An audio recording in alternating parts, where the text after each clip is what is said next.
Okay, my name is William Edelglass, and I'm Director of Studies at the Barry Center for Buddhist Studies in Barry, Massachusetts, which is on land stewarded by the Nipmuc people for countless generations, many of whom continue to live in this area. And it has traditionally been called Nipponet. And on behalf of BCBS, I want to welcome everyone. Good evening. And I'm just going to start with a preliminary announcement.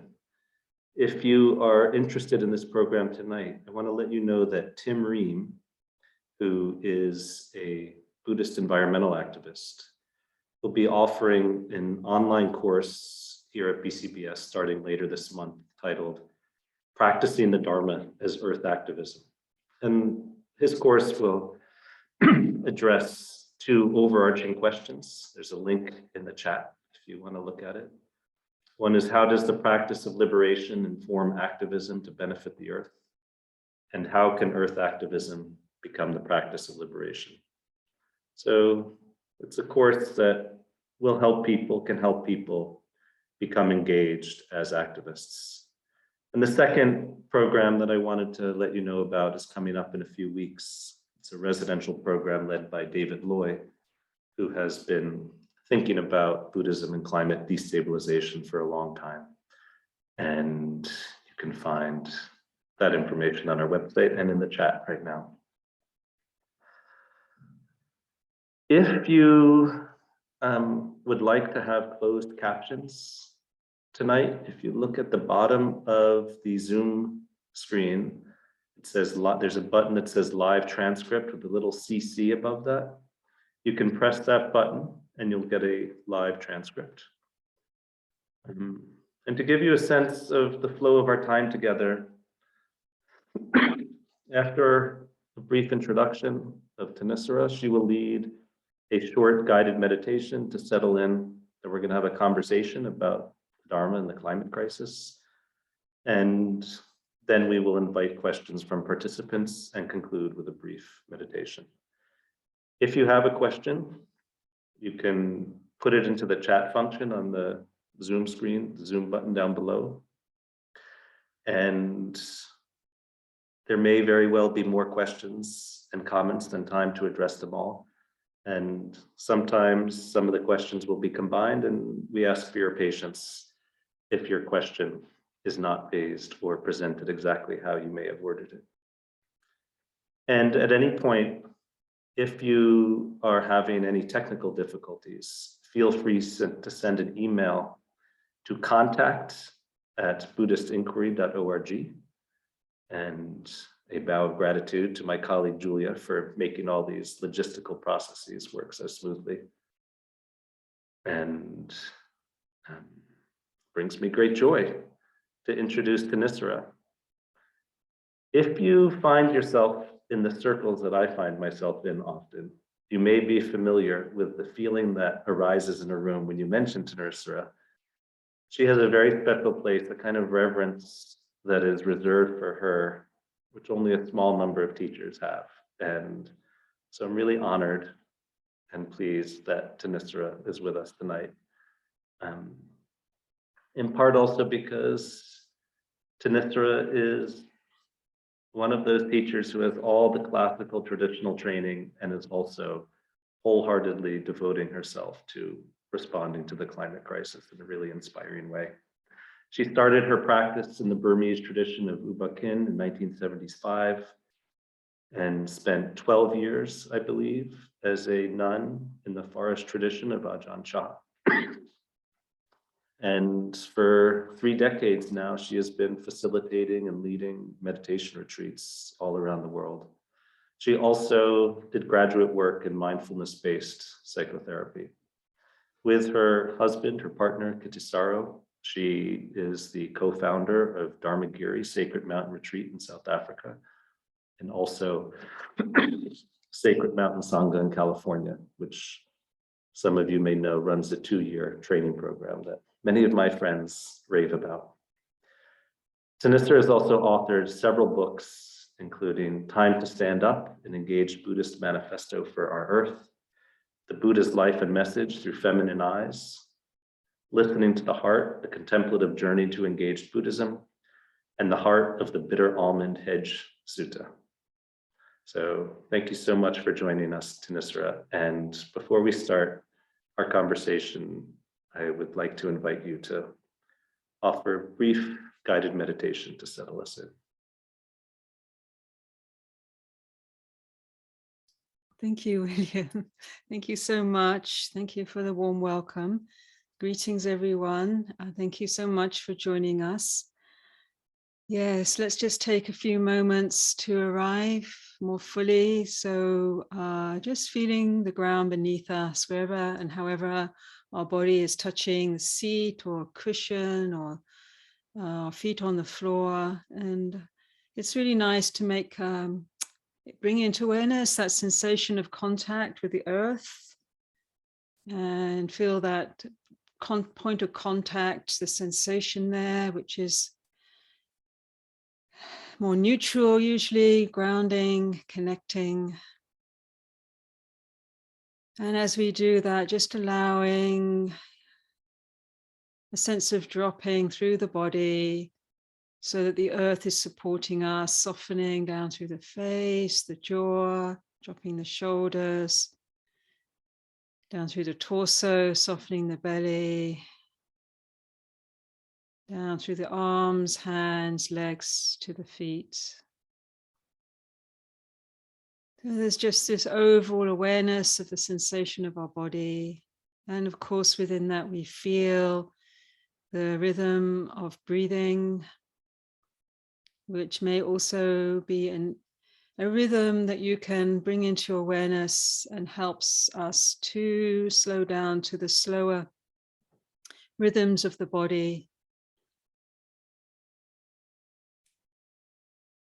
If it's helpful, taking a few slower, deeper breaths, which helps regulate our nervous system a little, soothing, calming, slowing down.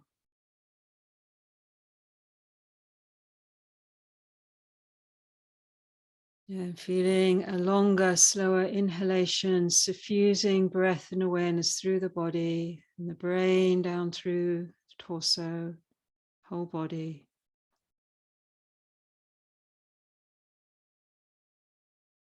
And on an exhalation, just releasing from this subtle and deeper holding,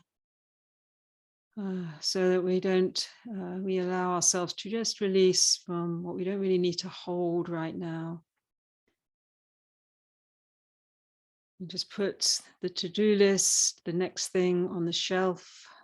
You can pick it up later, but for now, arriving, grounding, slowing down, connecting, establishing presence here with how it is. Spaciously, kindly, patiently.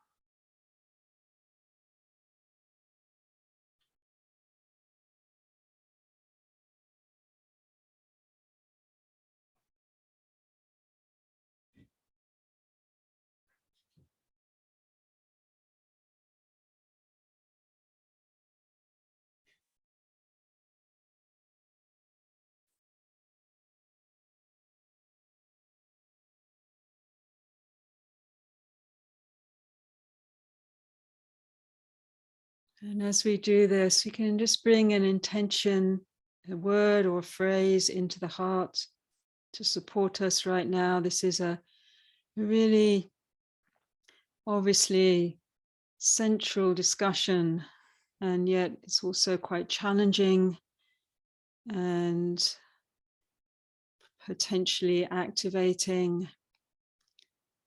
So just bringing a quality of heart, quality of mind, quality from the deeper somatic awareness of our embodied knowing that we can bring forth, that's positive, that's supportive, that's connecting us together as a group here, concerned, passionate, and interested in doing what we can at this time, at this moment. rooted in our practice.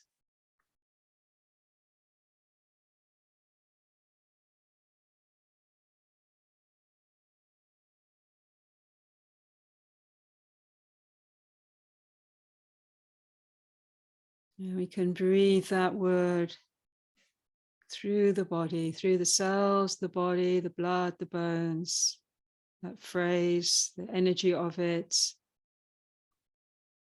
suffusing the whole body.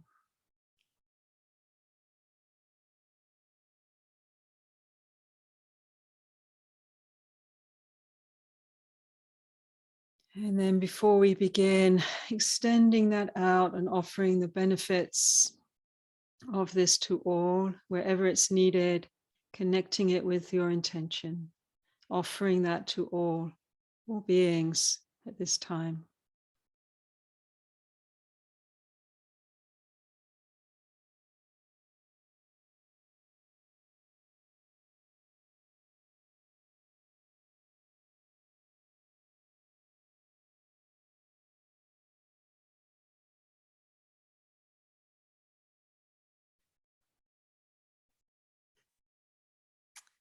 Okay, thank you so much.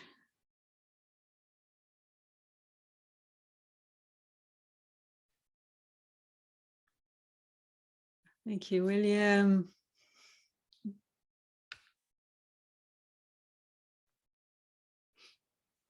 Thank you, Thanissara. As I said in my introduction, you've been practicing for almost 50 years, and which I take to be an indication of a wise elder. And that included more than a decade as a nun in the forest tradition of Ajahn Chah. And I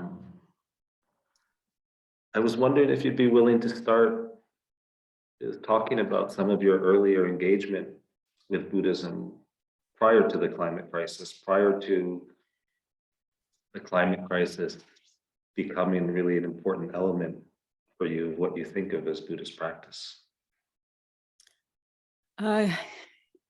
Yes, of course. I mean, that does feel, I mean, it both feels a long time ago, historically, but as one ages, funnily enough, the past almost becomes more vivid.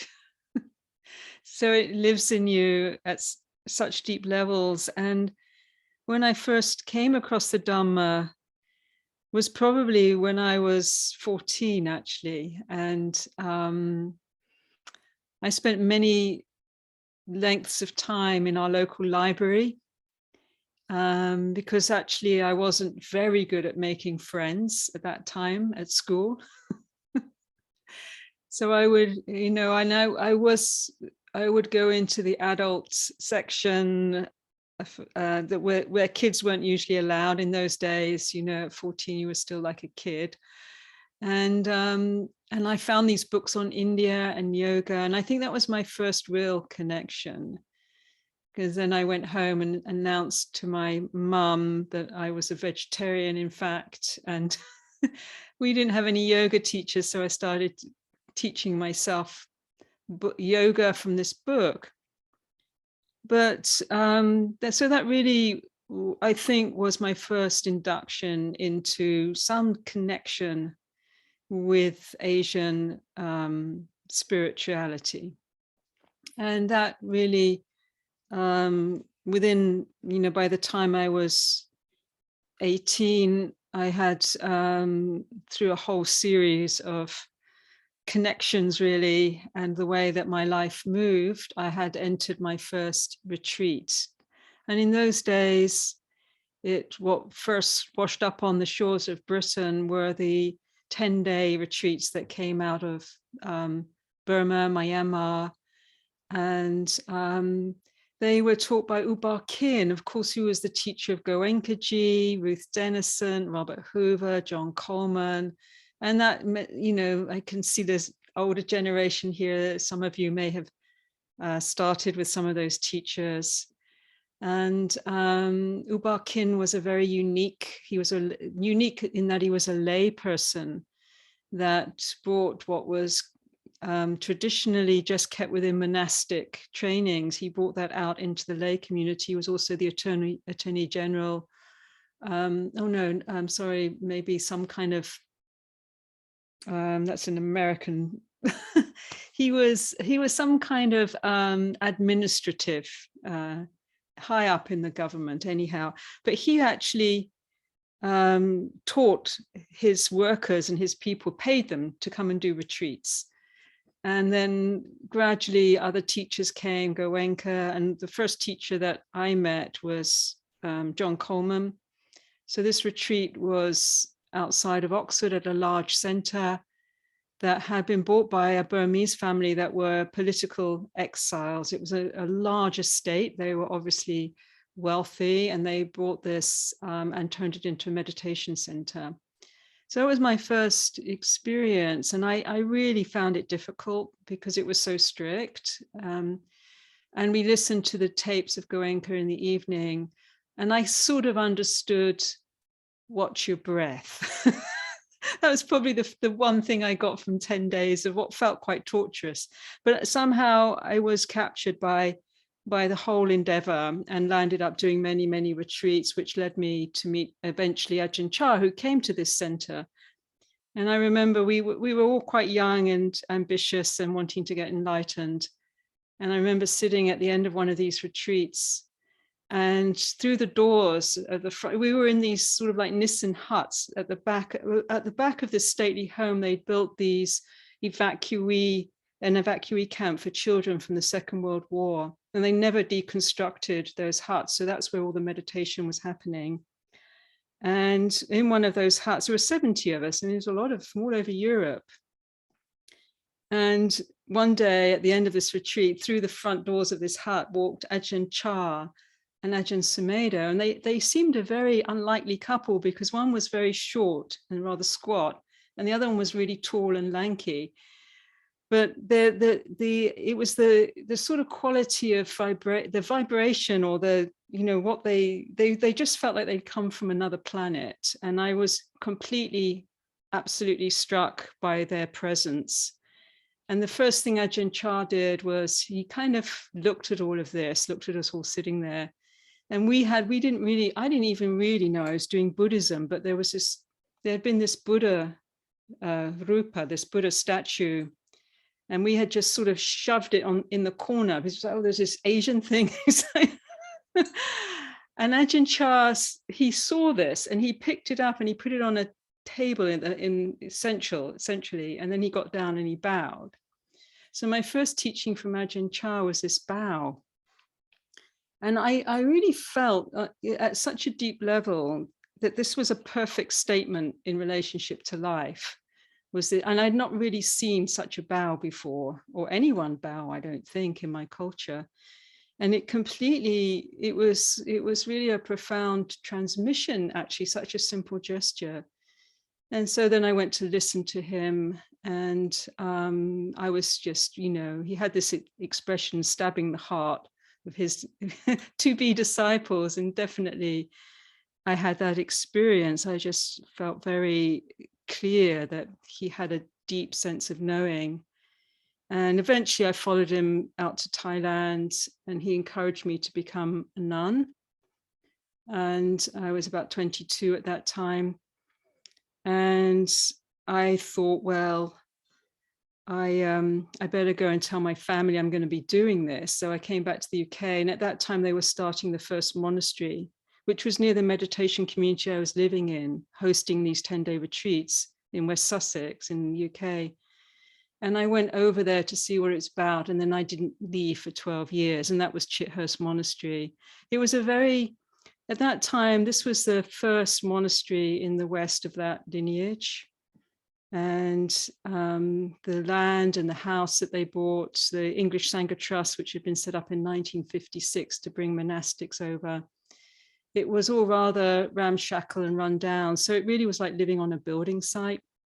But we were doing this very intense monastic schedule. It wasn't adapted really from Thailand. We were just doing what they were doing in the Thai forest.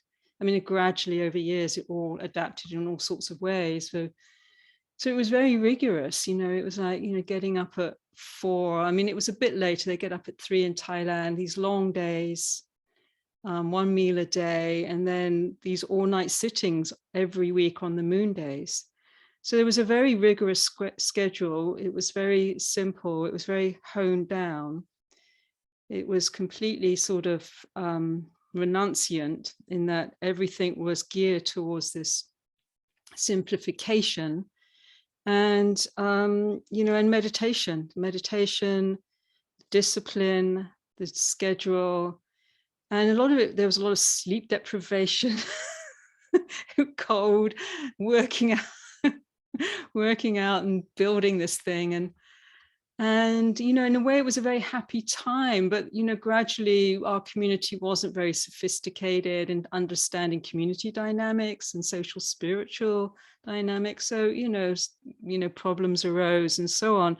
But but what I really appreciate about that time, and if I was to capture the overall transmission I received from that, it was really the establishment of what I might call right view from Ajahn Chah, and then followed on by Ajahn Sumedho, which wasn't a particular view, obviously, but it was really that the practice was extremely transportable. It wasn't about, you see, I'd picked up this idea before that it was about a very internal, enclosed, still, silent atmosphere dependent on a perfection of a technique, really.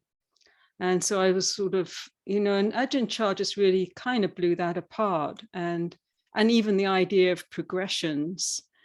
And so and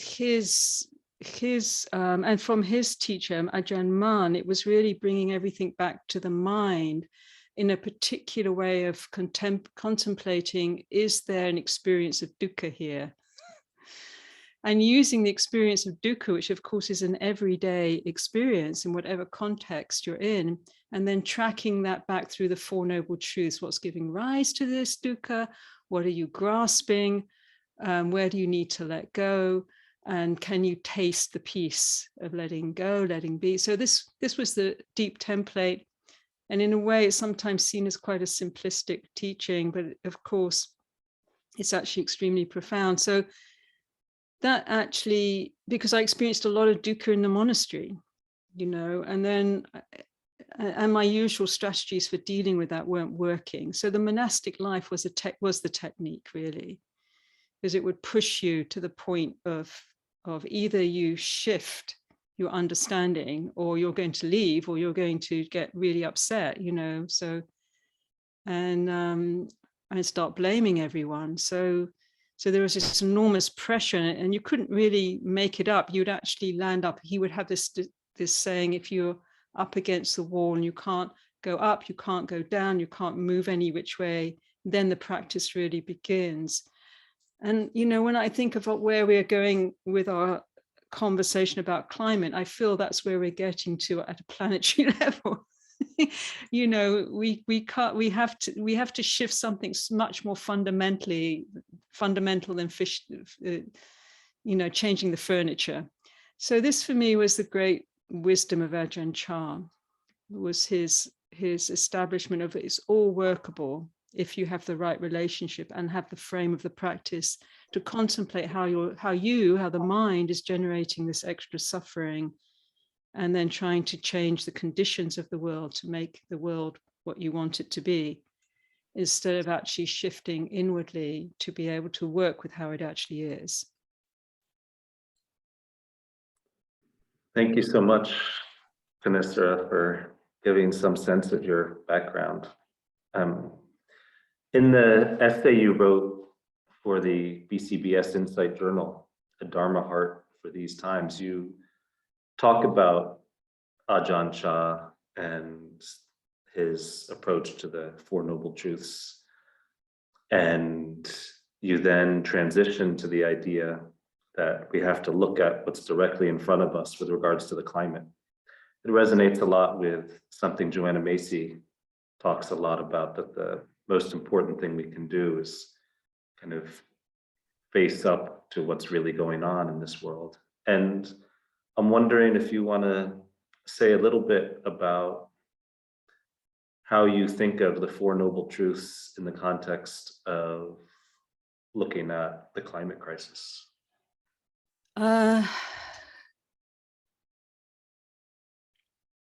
Yes, well, you know, it's obviously not necessarily a frame that people are looking at life through, because a lot of the momentum of our sort of everyday culture is geared towards doing whatever we can to avoid the experience of dukkha.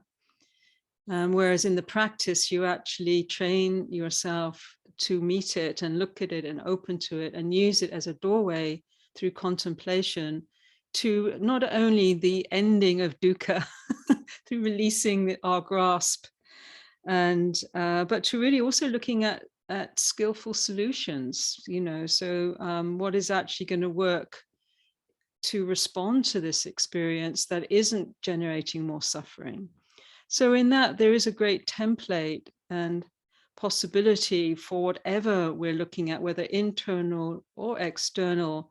And, you know, in the foundations of mindfulness, we're training that, you know, the training is to apply mindfulness not only internally, but externally. And I understand that literally to mean to the world, you know, to the conditions of the world. You know, I know there's many different ways of interpreting the sutta, but so we look at when we look at what's happening, we really need to look factually, scientifically, and even, you know, what we can experience directly, the actual what's actually right in front of us. And it's a very, very hard thing to grasp. I mean, it's one thing to look at your irritation as dukkha because things aren't, you know, you're waiting for something that isn't happening, a phone call that someone should have called you. But it's another thing to look at a planet that's actually spiraling into a death spiral directly caused by the way we're living. And to really grasp the enormity of what we're facing is emotionally and psychologically, it's almost like we're not really wired or equipped to do that.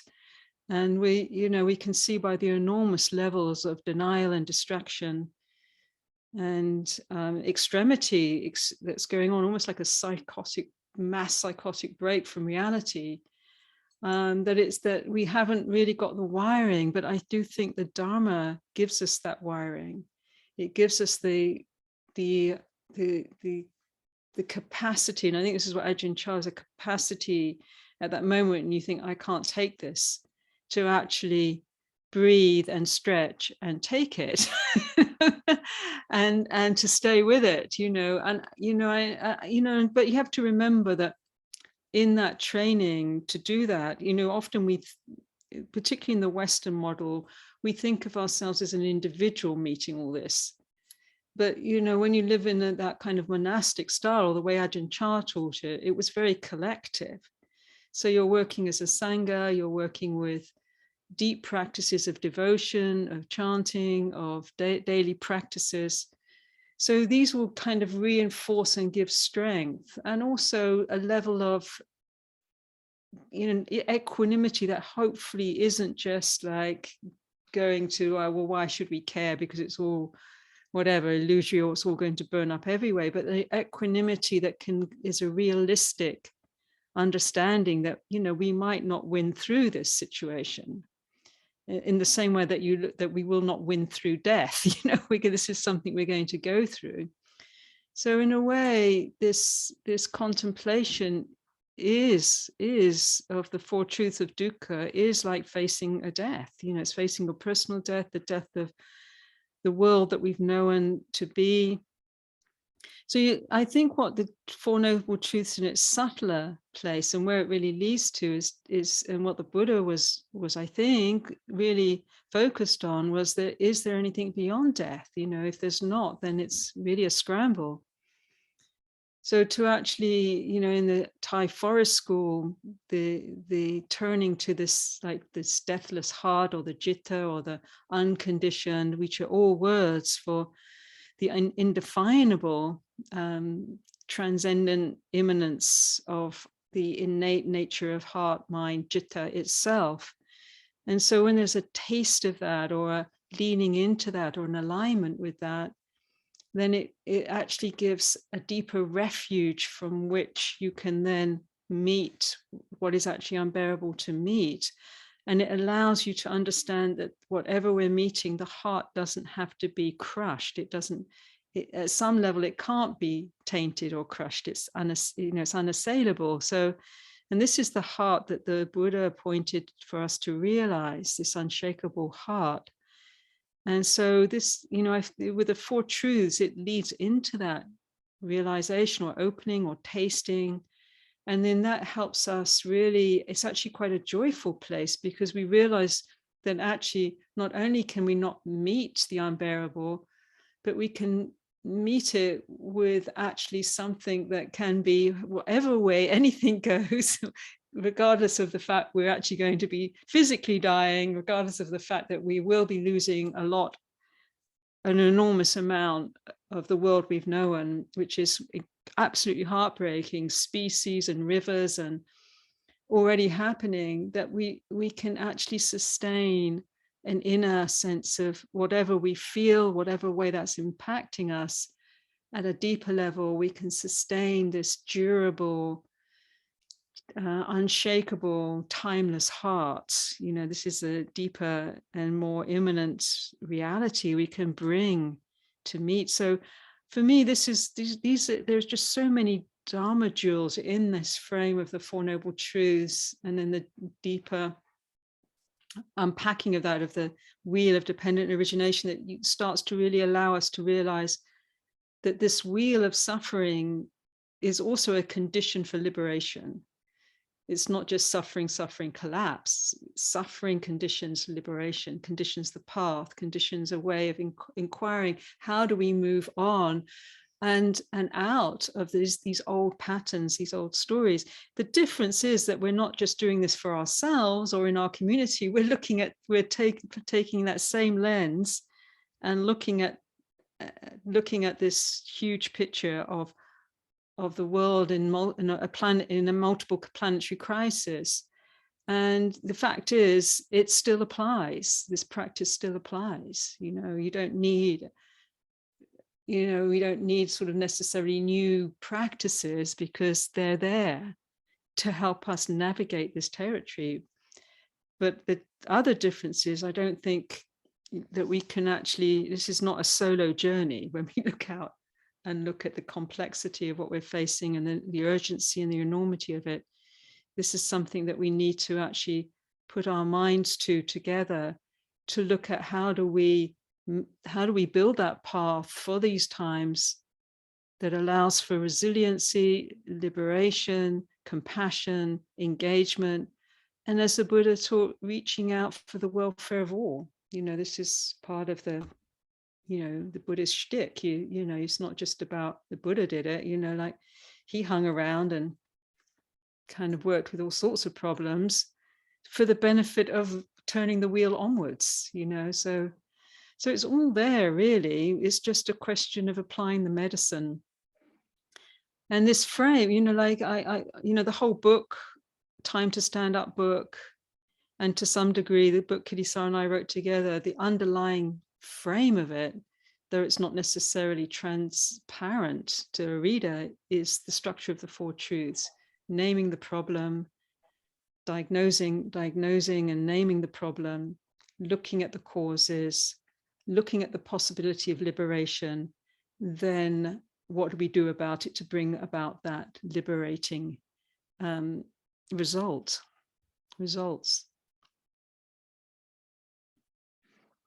Thank you, Thanissara. I'm wondering if you could say a little bit more about what you just characterized as a difference. So maybe it's similar to the life in the monastery. Many people tend to think of Buddhist ethics as about our intentions and our individual intentions.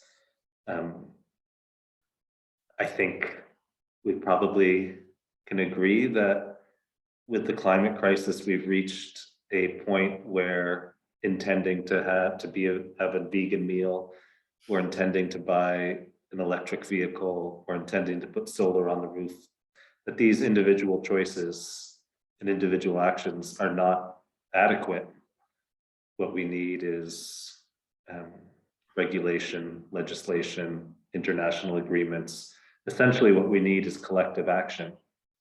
And I'm wondering if, in this context where collective action is necessary, which you write about in your essay that you published for the Insight Journal, I'm wondering if our understanding of practice and Buddhist ethics changes in a world where, to respond to the needs of the world, to respond to those we are called to relieve their suffering, requires certain kinds of collective action. And wondering what you would say about that. Yes, I think you're really hitting the core of where the where the friction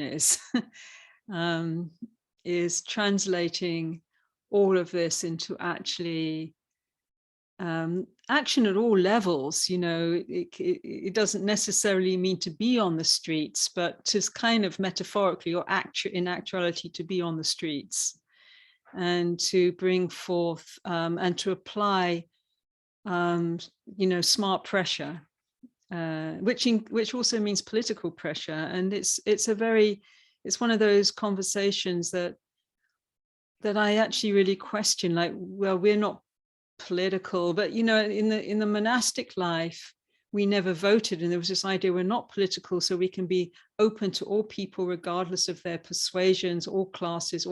So I understand that, but in a certain way the Buddha was political. I mean, he engaged the systems of his time and challenged them, and clearly it was very threatening to the order of the day. So when you talk about systemic action, what you're talking about is upsetting the order of the day. It's upsetting business as usual, and not just a personal endeavor of, as you say, I'm just going to green up my life. But actually, I think we're all waking up to the fact that we have to have a systems change, as is said, rather than absolute climate change, but really climate destruction. So this does actually challenge us. This is quite challenging, but it's not without precedent. It's not without precedent within the Dharma. It's not without precedent within spiritually orientated activism. And where our practice can actually bring a lot to how we do the activism, rather than separating people out more through anger and adding more to the hatred. But and this is a deep challenge, because there's much that evokes and a lot of reactivity and a lot of division now. But what is the way and the energy that we bring to action, and what actions should we undertake? So for example, we're coming up to a very extremely important election, and there are in the midterms here in the US, and there are quite a few and growing groups that are looking at a Dharma, getting the vote out as a Dharma action, and finding that fine line between, especially if, like we are, working from a non-profit basis, you can't actually promote candidates, but you can get behind. This is like a sacred civic duty. It's not something that it's, there's nothing to say that lay people or monastics, actually, I know some monastics that do vote, that there's nothing to say that we shouldn't be engaged in this activity. So to change even the mindset around that, like we don't get involved in politics, while we leave the political body then to be less guided by a wise or compassionate consideration, which impacts more vulnerable communities, to this is a civic duty.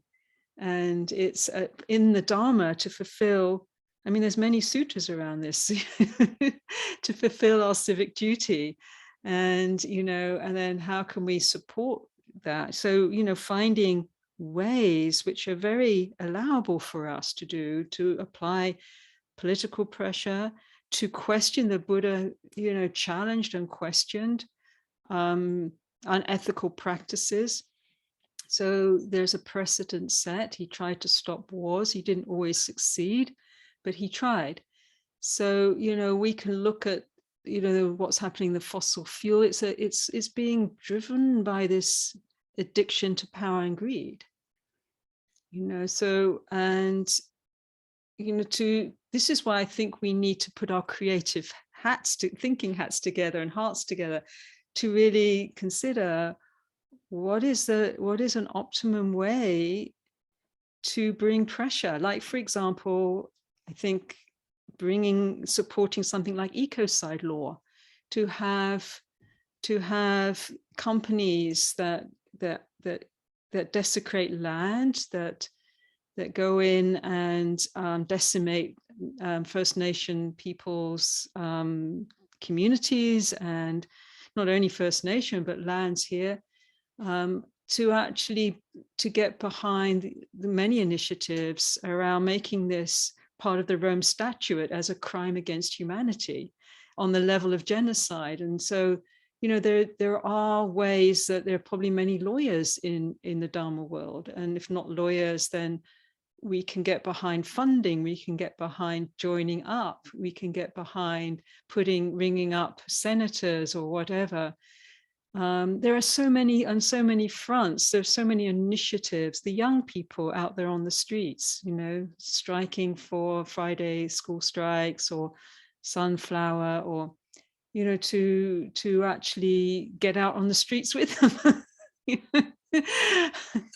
And so this is what I'm really interested in, and to actually feel, I think, even more deeply than what do we do.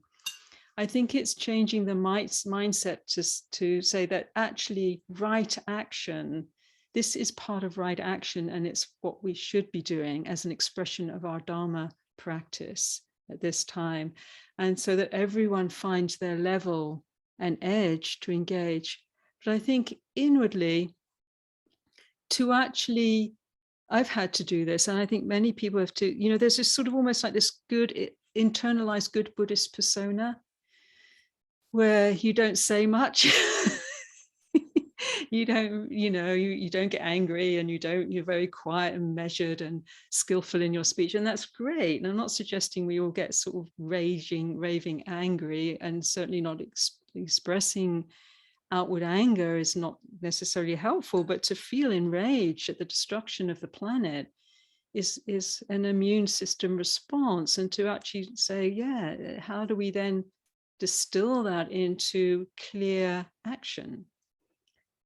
How do we, and or the opposite, fear and collapse, how do we work with those feelings to actually help us find our voice, find our passion, for our love for this beautiful world and this extraordinary, exquisite nature, and protect what we can. So I don't see this outside of the Dharma. It's just, how do we reframe our understanding of what the Dharma is calling for us to do, in the same way that it called the Buddha to, when he was wondering what to serve, that he realized after his awakening that just to sit there being an awakened being, that he's like one that has nothing to serve lives unhappily. It's great, but how do you then, to fulfill this journey, he realized, I serve the Dhamma, I serve the Dhamma. Well, this is serving the Dhamma. It's serving all beings, is serving the Dhamma. So anyway, so I'm just, like waffling a bit here, but it's a question of reframing, and not that Dharma, last just thought, it's not that the Dharma practice is fixed in historical time. It's an evolution, it's an evolving expression according to time and place. This is what I understood from Ajahn Chah, that it's not fixed. So the essences and principles are fixed, but the expression and how it's translated has to be in relationship to the need of time and place. And there has to be then that wise guidance of its application.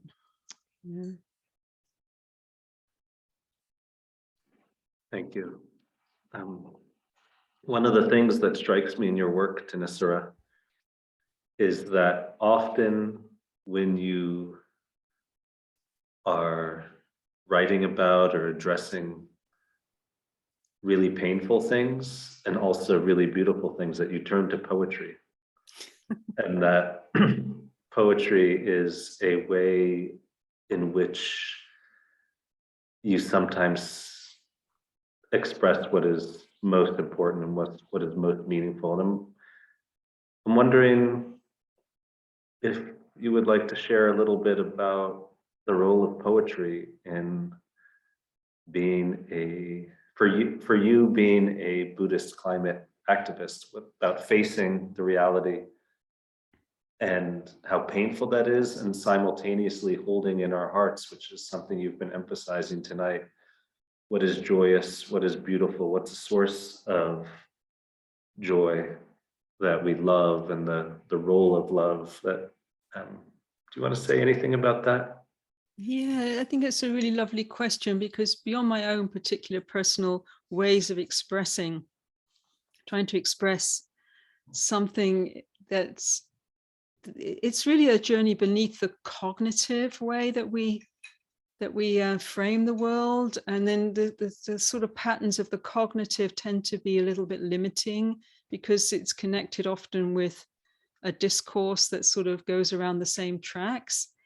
I think the movement of art is to break that fixation of the cognitive, project the way that the cognitive frames project and normalizes the world and our internal and external world, and subtly within that what we accept as the world and agreeable and all of that. Was expressions of art, music, poetry, theater, it sort of breaks that mold and allows for the unexpected, from the liminal, from the intuitive, from the embodied knowing experience of the body, and the sort of from the psyche, from the archetypal. It allows like a different current of not only expression, but of a way of framing reality that often can capture something a bit more essential, a bit deeper, a bit more real. And it can juxtapose, like in poetry, you can juxtapose seeming opposites in one line without having to write 3 paragraphs. You can just put a few different words, and it can sort of bring something that feels a bit counterintuitive together. And your mind has to kind of like, move open, but it also can meet, I mean, some poetry can be a bit laborious and boring, but sort of, like some good poetry can really like just capture that essence. And the same way that art and music can do this as well. And I think that's why you see a lot of climate movements like Extinction Rebellion, for example, and many of the youth movements using a lot of theater, poetry, and art and music and so on, to sort of bring in, it's a way of breaking set. And so much is the rational dominance in our culture, the sort of machinery of our culture almost has sort of dehumanized us a little. It's you hit Amazon, get what you want, pack it. There's all these sort of like, and people working there, they're like an extension of the machine. And so you start to see human beings as part of this extended function. We're just functions. So when you hear someone expressing their heart through poetry or singing something, or it just reminds us of the vulnerability that we have as humans. And so I think this is another way of challenging the systems that are killing us by bringing these ways of expressing ourselves. And in the Dharma, often we don't have those means. I think Dharma cultures historically do, but there's this slight feeling of, let's not do music, let's not dance, let's not do it. So I think there's a lot to explore around that. Can we bring these other artistic means of expression and sharing? Poetry is a sort of fairly safe one, because most people, there's a huge lineages of Buddhist poetry and haikus, and which is, goes back thousands of years. Buddha himself often spoke in quite poetical metaphor. So one thing I really love doing on retreats, Stephanie Kaza and I were just doing a retreat at BCBS on climate change and climate justice, is inviting folks to set up a little altar, little nature altar somewhere in the woods, just with leaves, stones, and it feels like a very basic practice that one can do wherever one lives, even so in an urban area in a park, and just tending the altar each morning. It's a little bit like the poetry. It invites one into a different space. I love that. I love that. We used to do, I remember as a kid doing that a lot. And also it brings that sense of sacredness to nature, to land, to the, and I think again, Buddhism has a lot of, if you travel in Asia, a lot of these beautiful tree shrines, and, or like back in Ireland, there's a lot of statues to Mother Mary, what obviously previously in areas that were previously pre-Christian sites, and a sense of unseen worlds, a sense of this aliveness, not a mechanistic view of nature, but this sense of it's an alive, conscious, interactive, participatory way of being in relationship. And which is something that I think we also need to reclaim in this discussion we're having. It's sort of almost like the ground floor of the process of engaging a new world, a new way of being here with nature. Yeah, my own view is that the spread of Buddhism was actually the spread of Buddhist environments. That wherever Buddhism spread, there were rituals, narratives, myths, practices that made the local environment in India, as it spread in India and Southeast Asia, Tibet, China, Japan, Korea, that made it a sacred space as a Buddhist environment. Beautiful. Yes, and each unique and beautiful. Yes. So we are at a stage where we would be happy to invite questions, and there's already been one question. And Thanissara, speaking of being engaged and possibly angry, can you speak more about your article? Don't worry, get angry. Oh yeah, God. Yeah, well, that firstly was not my title.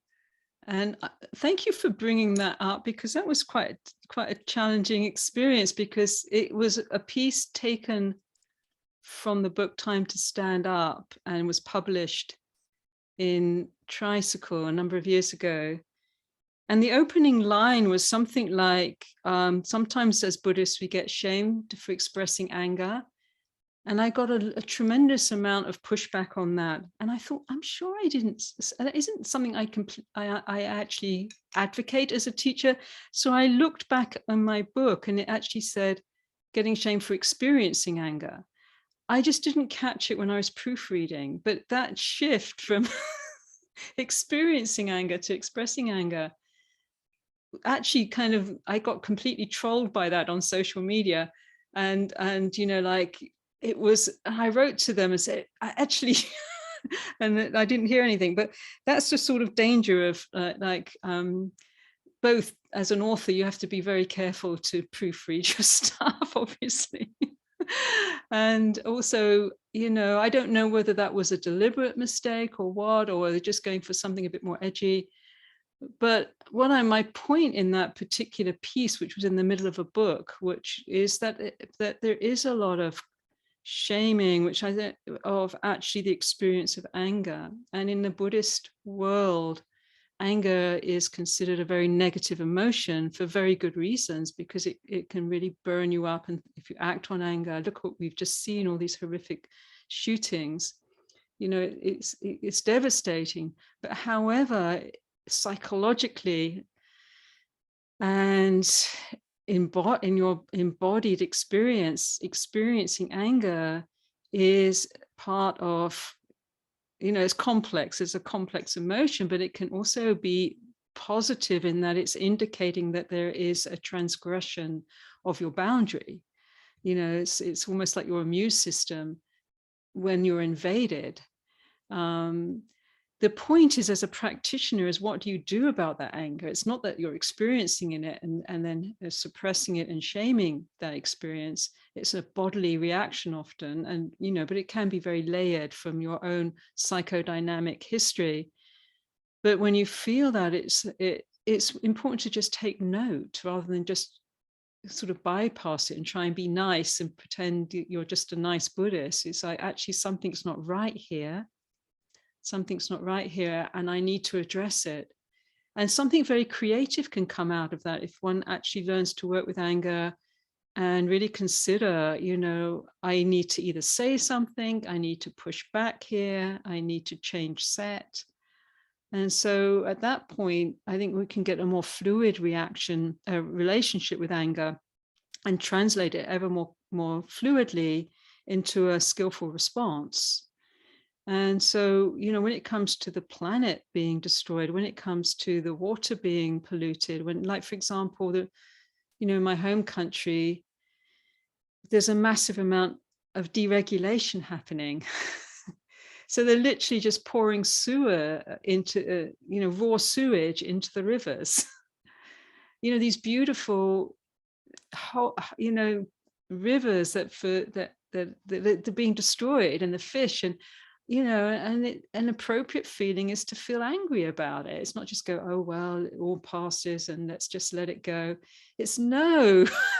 No, this shouldn't be happening. No, there should be like a really strong no, you will not do this.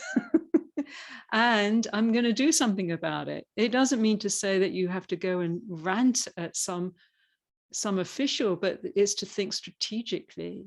How can I transform this energy into strategic action? That was my point about that article. It wasn't don't worry, get angry at all. But you actually do lose a lot of control sometimes from when you submit a piece to actually what gets published. There was a second question from my good friend Tara Doyle in Atlanta, who I used to work with. We used to run a Tibetan studies program that Tara directed for many years in Dharamsala. And Tara was pointing out that in the US and in Europe, the climate movement is often predominantly white. And some of her Black students, not surprisingly, find that problematic. And there are some folks who, some BIPOC Buddhists, such as Ruth King and Conda Mason, who have written about climate change. And Tara's wondering who and what else, and can this view and on the ground reality be changed? And as she points out, obviously she's talking about the West scholarship, put in quotation marks because it's a problematic concept, and not in Asia. I want to say a couple things. There actually is someone I was on a panel with from Atlanta, the former pastor of Ebenezer Baptist Church, a guy named Gerald Durley. He and I were on a panel on climate change and climate justice from a religious perspective. And he does a lot of work on this. And the other person, you know, William Barber, Bishop William Barber II, his son is William Barber III. I think he is also relatively close to you in North Carolina. He is in charge of climate and environmental justice at the Climate Reality Project. And amongst Buddhists is what Tara is really wondering about. Thanissara, do you want to say anything? Yes, Yes, well, obviously this has deep roots into the whole colonial worldview, colonized worldview that we're in, where white supremacy is the dominant worldview. So there's many things when you're in a white person, you just don't actually really see. Dominant when you're in a dominant culture. So there is a training around, seeing more than we usually see, and the impacts of our lifestyles and the history and so on. And then making reparations, making, working to support and make visible people and people's situations.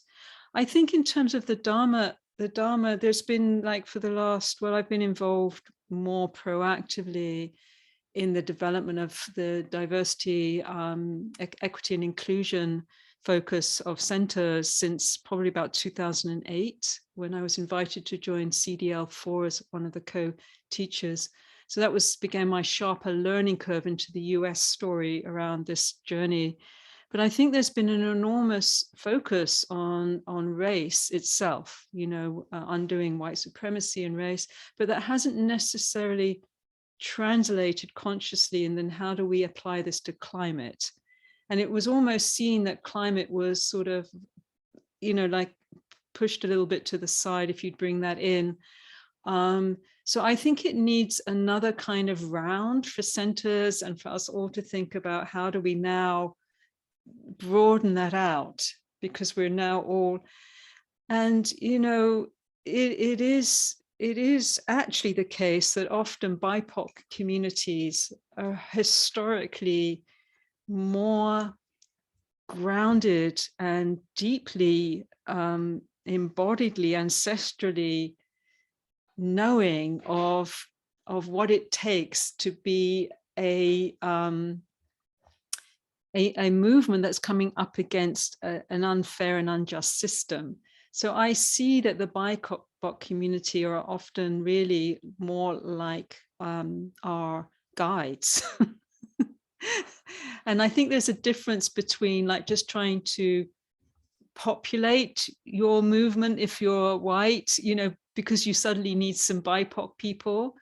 From that to actually seeing that people from the BIPOC community are historically ahead of the game, and that you're actually learning from them. So for me in the Bay Area, I've really been very shaped and impacted, and also having gone to Standing Rock for a short period of time, but by particularly the Indigenous way of approaching activism, which, and from some of the women that I've had a relationship here to in the Bay Area around activism, is seeing it really as a sort of as prayer and prayer as a prayer and ceremony, deep as an act of activism in itself, and that activism is a prayer and a ceremony.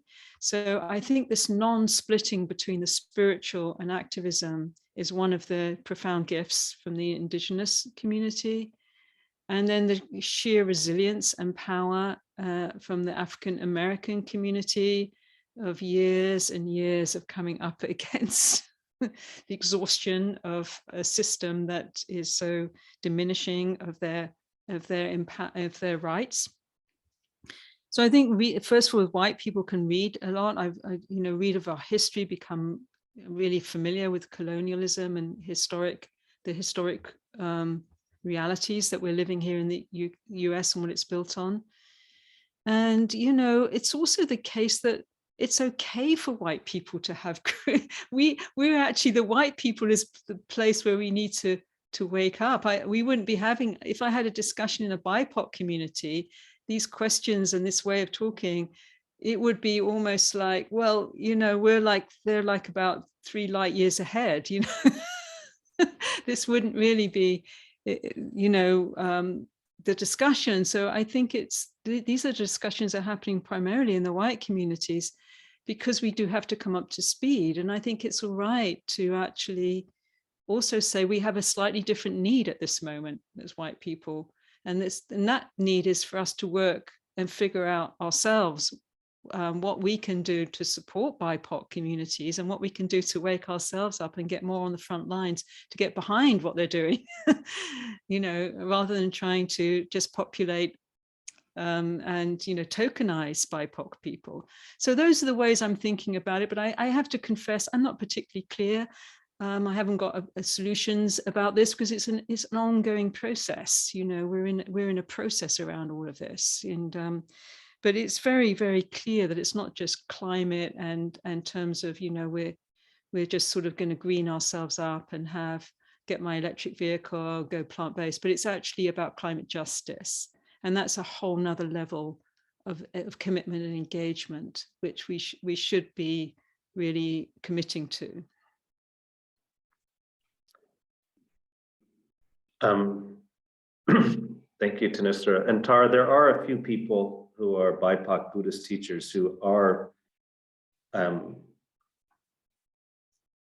authors who write articles. So Kyra Jewel Lingo has a book, and Kriti Kanko, who's a climate scientist and also a Zen teacher in Colorado.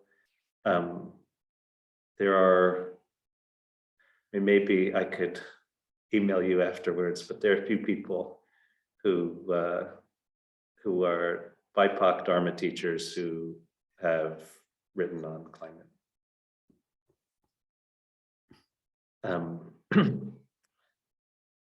So there is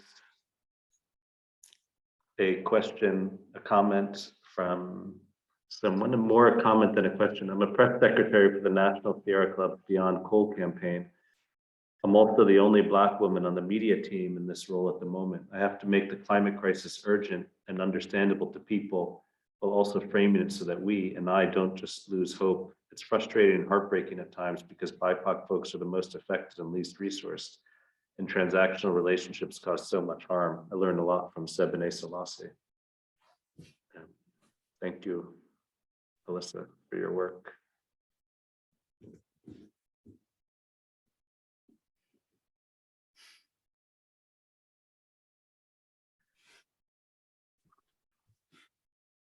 Other comments that folks might have or questions? Yeah, I think if I can just mention that the people versus fossil fuels, which our group is getting behind, is quite indigenous led. The meetings are often opened and referenced by and contexted by indigenous worldview and how they're holding this process. But I think, you know, another thing in terms of if one's looking to align and support climate justice is actually getting behind and turning up and listening to how different groups organize that are informed. You know, because often, like, for example, I just give a very short example. Before Standing Rock, there were some preliminary actions happening in San Francisco. And there was one outside of the government, one of the government state buildings. And I turned up for this. And when I got there, there was a line of Westerners, and they were like, you know, shouting and singing, but they were like shouting, people just trying to get into the building to go to work. And they were like kind of like standing at this line, like just sort of like hanging, shouting at the building and drumming and things. And I thought, I don't know about this, but anyway, I was sort of standing there with them all and looking at all of this, just trying to see these guys like trying to scurry into, they're just trying to get to work, you know. And then one of the indigenous elders, Penny Opal Plant, who I admire enormously, and she just sort of turned up and she looked at all of this and she just got everyone into a circle. And so what started to happen, rather than people like, oh my God, I got to get through this, she just started to turn it into a circle and then started to create almost like this different world in front of this building by having people come into the middle of the circle. People were doing poetry or speeches or dances, or expression. And that's sort of like just that ranting energy became like this strength. You felt this strength. And then you started to notice there were faces at the building, at the windows. So people started to really be interested, and people. So for me, that was just a very simple, but it was such a powerful teaching about how we tend to go at it sometimes, you know, like I just, or we go like solutions, and I just want, you know, but this sort of like what Penny did was bring it into, first of all, a circle, like we're all equally standing here, and then into a process. So it was a process, but also into showing there's a different world. You don't have to be in a building looking out a window. You can be in this circle with us. You can listen. You can, there's no pressure. You can, and, you know, at Standing Rock, I found the same kind of deep sense of spirituality that wasn't, and it was a complex picture. There were many things going on, and some of the actions weren't really given a lot of blessing from the elders, and they went awry, really. But there was this deep sense of listening, being listened to, of ceremony, of prayer. Every day started with 2 hours or more of prayer, and it was hard, you know, it's freezing cold. Going down to the water, offering prayers to the spirit of the waters. And over time, you're standing there and you start to feel the water is responding. When you see something in a different way, it starts to come to life, and you could feel like, oh, I can feel the spirits of it. You know, look, before it's just a river. So this is what I'm saying. It's like there's things that we've lost in our culture that we have to be humble to listen. Yeah, to listen at the feet of those that have been holding this in a very different way, and so on. And so, yeah.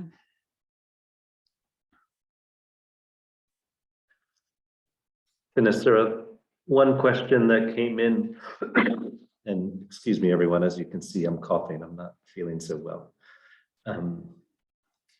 One question that came in is about whether there's a danger in being too engaged in climate activism, and that in being too engaged, one might be distanced from one's path as a Buddhist, that what we think of as the Buddhist path might be disrupted, or the climate activism and the feelings associated with it and the actions might be an obstacle on the path. I'm wondering if you could speak to that. I think that's a good question, because it speaks to me about finding this balance. You know, it's very, you know, sometimes I sort of, I was working in Spain a few years ago with pretty hardcore activists, and you know, at the level of like turning up and locking on and being arrested, and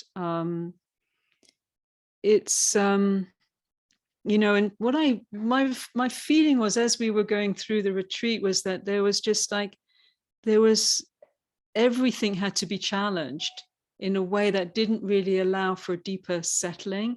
So it started to feel like everything was we were going in this trauma pattern all the time. And it gets a little confused between your own personal levels of trauma and how that can be activated by these larger issues. And I do think in the purely activist community, without any real deep Dharma, there's a certain way that can really be triggered, that cycling. And so you're really starting to live out, and if it's not very conscious, you have to have an other to really project that onto, you know. So it's not to say that other isn't there, you know, like at Standing Rock, it was highly militarized and it was violent, but you sort of almost add to that by your own unhealed kind of rage and so on. So I think that there is a way that the Dharma practice with activism is a very powerful combo, because the Dharma helps not only integrate and land, but it gives, you know, it also gives you permission and understanding that we also still need to work on our interiority. It's not that we can just go out there and, you know, the level of awareness and what we bring to our engagement is just as important as the engagement itself. And, you know, I was involved in a very lovely action in London, which was about Barclays Bank, which is one of the major contributors to the fossil fuels industry. And it was just in Piccadilly, so it was a very busy part of London, and it was just a Buddhist community, just single file, quietly doing a very slow, mindful walk through the busy streets. And that in itself was very powerful. And then just sitting outside the bank and sitting there, and someone was doing a bit of theatre action and handing out leaflets, talking to people, and then closing that and walking back. That was the action. So all of that is within our practice, sitting, walking, engaging. There was nothing, there was no locking on or anything. And it just felt like really, it was very powerful, just to that simple, but that was like an integrative practice, I felt, where you were taking that same practice of walking and sitting, but you were just doing it on the streets. So I think that has a lot of potential for us as Dharma practitioners to bring that, you know, to bring it onto the streets. But yeah, for sure, if we get burnt out, overwhelmed, then, you know, the Buddha was both engaged, but he would go on retreats, you know, and the retreats then nourish and help us let go. And then we can bring, so I think it's this balance, this dance between both engagement and inner resourcing, inner practice. And then there are times, of course, when those fuse and can fuse very beautifully.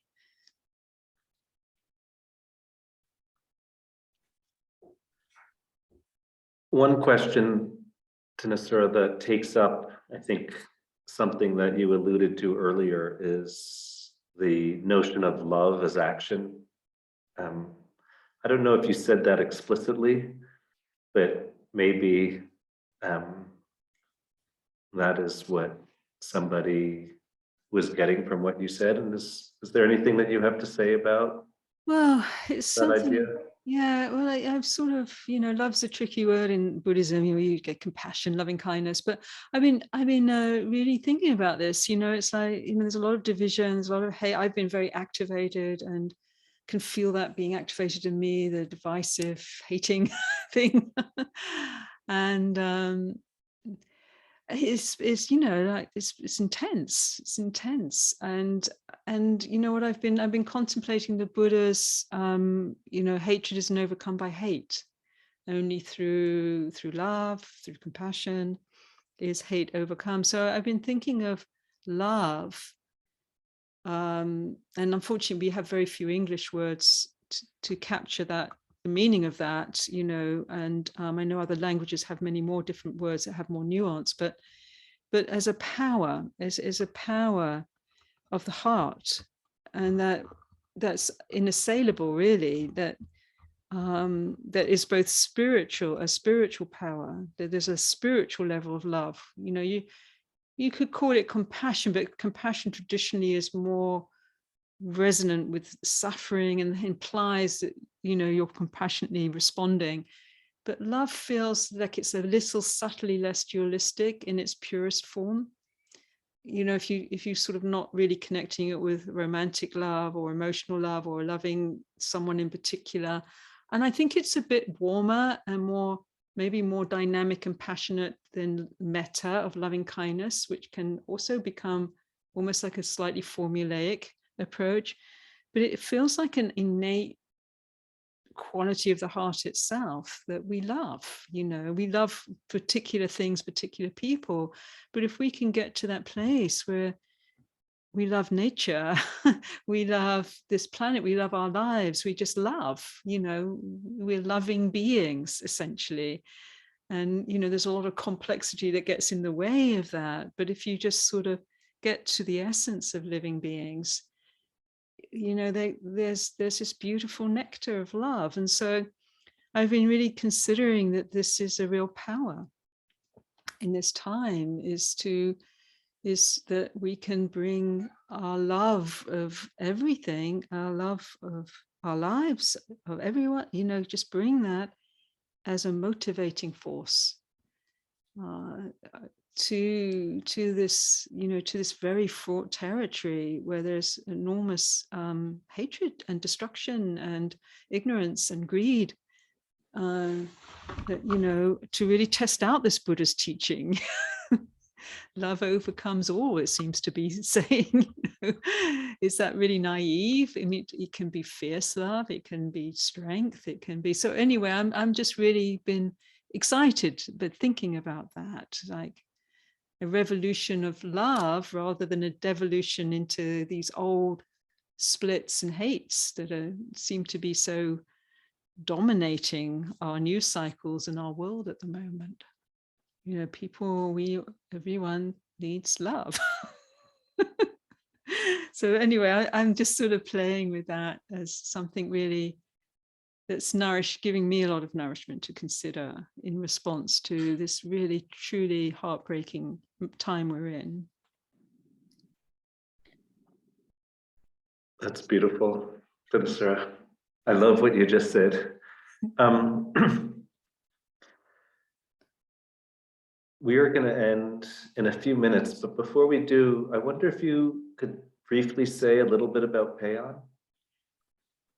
Well, yes, this might have been a mistake to do all of this, but partly because I got so much going on. But going up to COP26 in Glasgow, I think we were all aware, that sort of been following the climate story, that it was going to be something of a failure in terms of what was really needed at that moment. And as it turned out, it was highly dominated by the interests of the fossil fuel industry. And as we've seen since COP26, there's actually been a doubling down of fossil fuel subsidies, leasing of lands, projects, when in fact the IPCC, the Intergovernmental Climate Change Panels, have advocated for an immediate cessation of fossil fuels and ramping up a transition to renewables, which is within our reach and government's reach.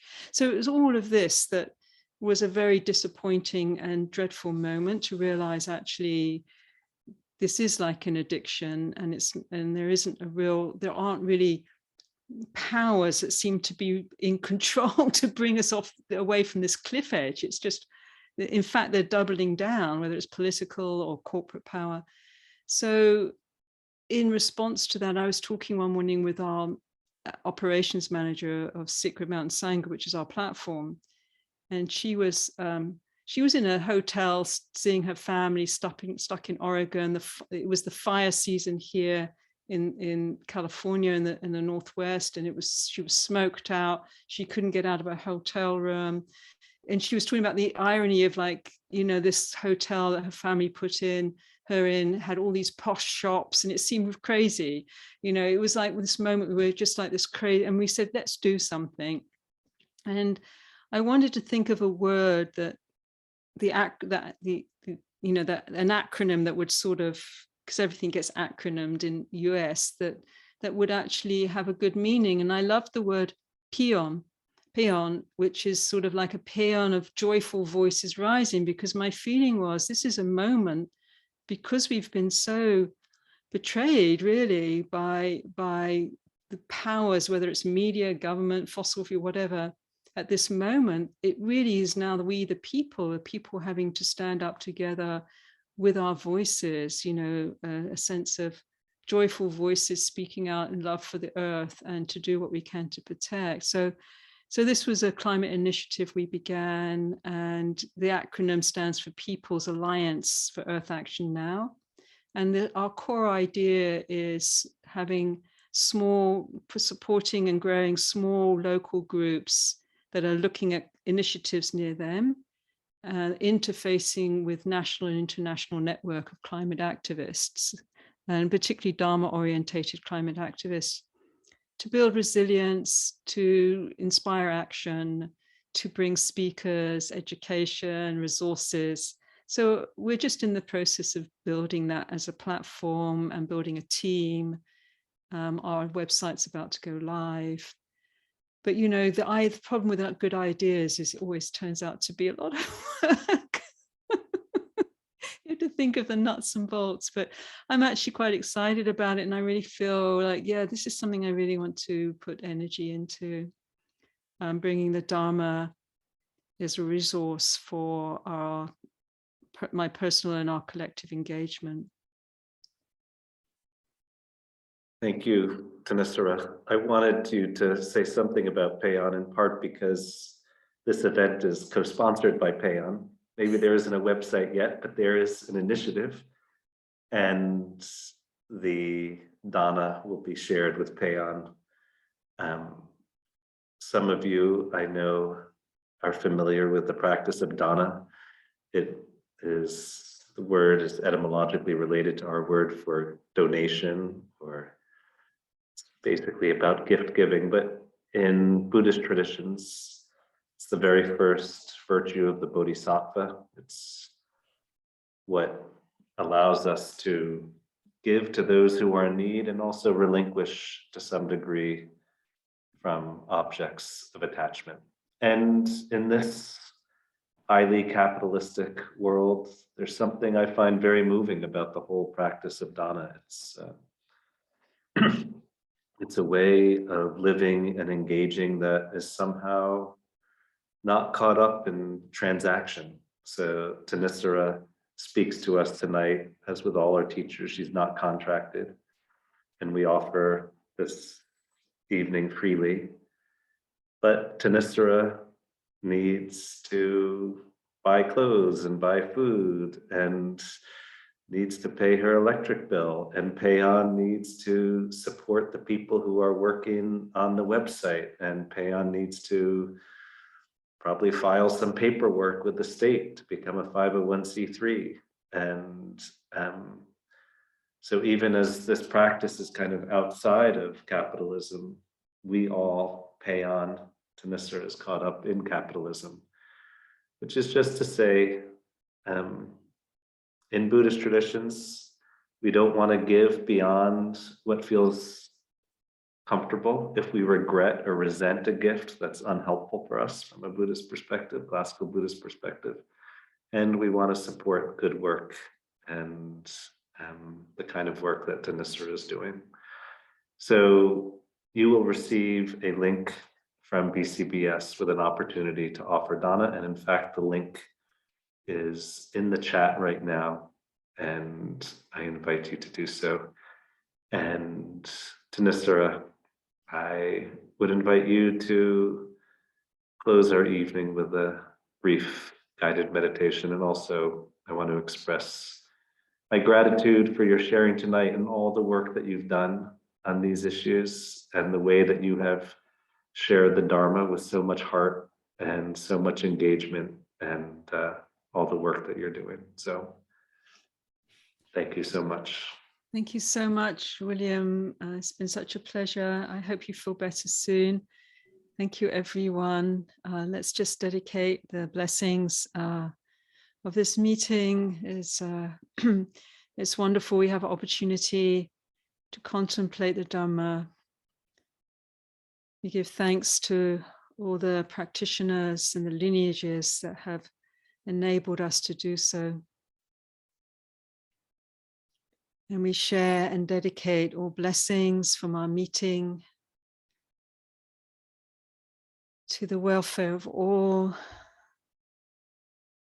and that the blessings, the good energy, the punya may go wherever is needed at this time to heal, to awaken, to soothe those that are suffering, to protect those that are vulnerable, to overcome the forces of greed, hatred, and delusion, and to liberate all.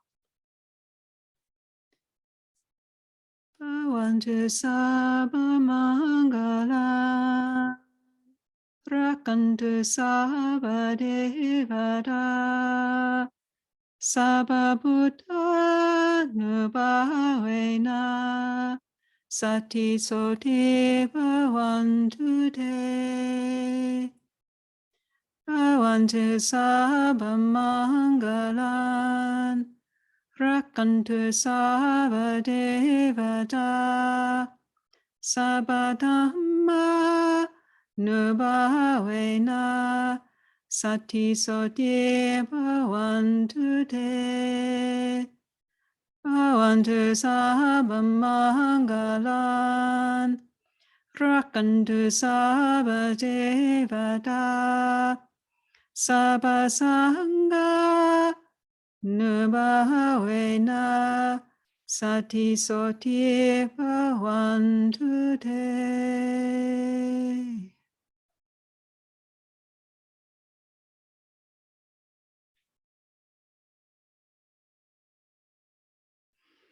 Thank you so much. Blessings, everyone. Hope to see you in person before too long.